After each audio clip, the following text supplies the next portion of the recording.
wide, large, hot, sunny African desert. Here you find an unusual organism, that is deer. And next to the deer is another unusual organism, a human who looks like a thief. And this guy is a thief because he has stolen the calabar bracelet which he is wearing on his wrist. This fugitive is also crying. He's crying, crying and crying, shouting out loudly, "Loha, loha, loha, loha." When you look at his eyes, there is proptosis. And then to cross check the time, you look into the clock, the timing is somewhere around 10 a.m. to 3 p.m. To further understand the timeline, you look into the calendar, you see it's December. Well, what is this unusual story about? We are talking about loha loha, and today's topic is cutaneous filariasis and specifically loha loha.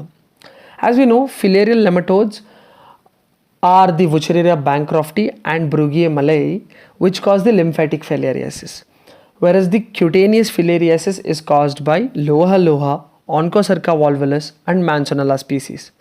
To remember this, you can remember a low mansion on Cocerca's volvo. Talking about loha loha specifically, loha loha is also called as the African eyeworm.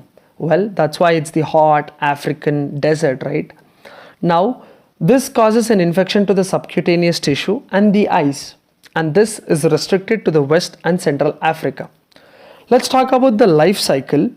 The classical life cycle of the Wuchereria bancrofti is similar to loha loha's life cycle, except that the vector is the deer fly. Well, that is why I made you remember the deer in the unusual hot African desert. Then so once the mosquito bites, the L3 larva will be transmitted to man and transform into adult worms. Once it is transformed into adult worms, it will migrate to subcutaneous tissue on the eyes. You can remember this by the guy, he is crying, right? Now, from there, the microfilaria, which is released from the gravid female worms. So, the gravid female worms will release microfilaria, which is the L1 larva. They migrate to the blood and exhibit diurnal periodicity. Diurnal as in they appear during the day. So then we talk about the clinical features. Well, do you remember this guy had a calabar bracelet on his wrist? That case homologous to calabar swellings. Well, as in our Kannada, we also say a fugitive as kalla. We can remember it that way also. Calabar swellings, or you can remember it as malabar on the wrist. So what are calabar swellings? This is the most common form of lohiasis. Like the loha loha is mainly presented as this manner, and this is also called as fugitive swellings. All fits in together, right? It is a subcutaneous swelling which is developed on the extremities, which could be knees or wrist. Well, along with that, there is ocular manifestation.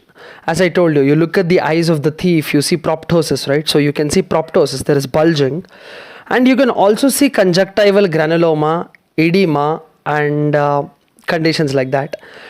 If it has to be too much of complications, then there will be meningoencephalitis. There could be complications such as nephropathy, cardiomyopathy. It's important for us to understand that all these complications such as meningoencephalitis happen in patients who are treated with DEC, right? What is DEC? Diethyl carbamazine, right? That is our December in our mnemonic. Talking about the lab diagnosis, well, the microfilaria which is seen in the blood is the thing which we check. So we do a peripheral smear because we see this L1 larva is roaming all around the blood, he's like full free, I'm like, woo, it's traveling around the blood. So that's why you take you do phlebotomy, you take the blood and do peripheral smear. Importantly, as I told you, it shows a diurnal periodicity, and diurnal as in it's seen in the whole day. Now what is important is, I told you about the time, right? You look into the time and the time is somewhere around 10 a.m. to 3 p.m. Well, this is classical hospital timing, isn't it? Lol. So the blood is collected in that time between 10 a.m. to 3 p.m.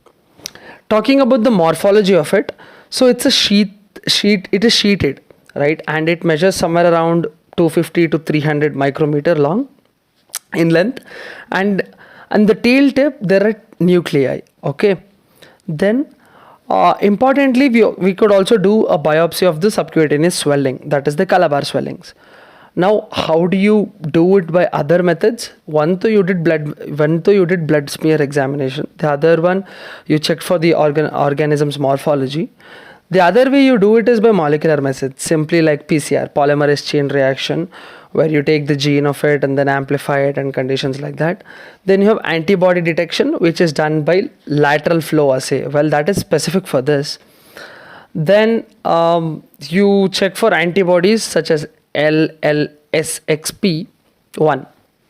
Now, when it comes to the process of treatment, I want you to remember GASP, right? That's all you have to remember, GASP. And you take a GASP in the December. Well, December GASP is all that you have to remember. So here the condition is December would lead to diethylcarbamazine, which is the drug of choice. And multiple courses are necessary so as to, resolve the loiasis completely. And the G here would stand for glucocorticoids. We know filaria causes, whenever there is these organisms coming into blood, they will trigger inflammatory reactions. So to suppress that, we will give glucocorticoids. And this is also given to, prevent neurological complications.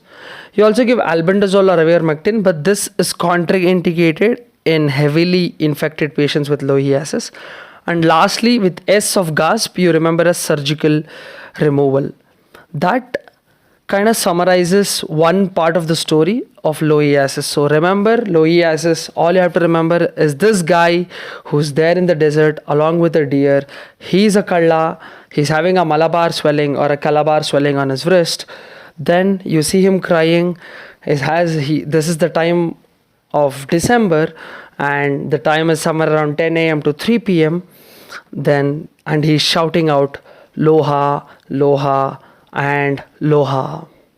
If you really like the way I articulate the content of medicine, I would request you to please share it with your friends and fellow medico people and common people also, so that they can understand the topics in a fun manner.